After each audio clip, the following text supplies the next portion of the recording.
Sheehan जैसे ही hospital पहुंचता है, उसके दिल में एक उम्मीद होती है, लेकिन दरवाजे पर खड़ी नर्स की एक बात सब कुछ खत्म कर देती है। सॉरी, आपकी फ्रेंड अब नहीं रही, वो मर चुकी है। ये सुनते ही सिहान के कदम लड़खड़ा जाते हैं। उसकी आंखों में बेयकीनी और दिल में खौफ भर जाता है। नहीं, ये नहीं हो सकता। अभी तो डॉक्टर ने कहा था कि वो आउट ऑफ डेंजर है।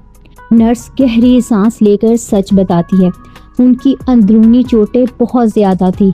अंदरूनी खून बहना बंद नहीं हुआ और उनकी हालत अचानक बिगड़ती चली गई। ये वो लम्हा था जहां उम्मीद दम तोड़ देती है। इसी दौरान गाजी यूसुफ आता है। उसके चेहरे पर सख्ती और लहजे में हुक्म होता है, इसीलिए मैं कह रहा था तुम वापस अमेरिका चले जाओ।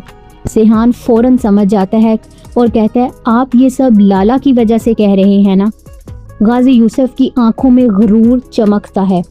हमारे कारोबार में बुज़दिली का मतलब मौत होता है, और अगर गाजी यूसुफ किसी से डरता है तो वो सिर्फ खुद गाजी यूसुफ है। लाला जैसे दुश्मनों की उसकी नज़र में कोई हैसियत नहीं। यहाँ ताकत और अना का खेल साफ नजर आता है। दूसरी तरफ लाला अपनी चाल चल रहा होता है। वो अपने आदमी को हुक्म देता है, जिस दिन गाजी यूसुफ का बेटा एयरपोर्ट की तरफ जाए उसी दिन उसे गोली मार दो। उसका आदमी हैरान हो जाता है, लेकिन आप दोनों के दरमियान तो माहदा हुआ था। और फिर लाला हंसता है, माहदा? अरे वो तो वो खबीस तोड़ेगा। अभी उसका बेटा यहाँ है इसलिए वो झुका हुआ है। जैसे ही वो बाहर जाएगा खेल खत्म। उधर सिहान अकेला बैठा एलफ की यादों में खो जाता है। वो लम्हा उसके जहन में बार बार आता है जब एलफ ने उसके लिए गोली खाई थी। उसकी आवाज़ टूट जाती है, चंदा आपको पता है, जिस दिन उसने मेरे हिस्से की गोली खाई थी मुझे लगा सब खत्म हो गया, जैसे वक्त रुक गया हो।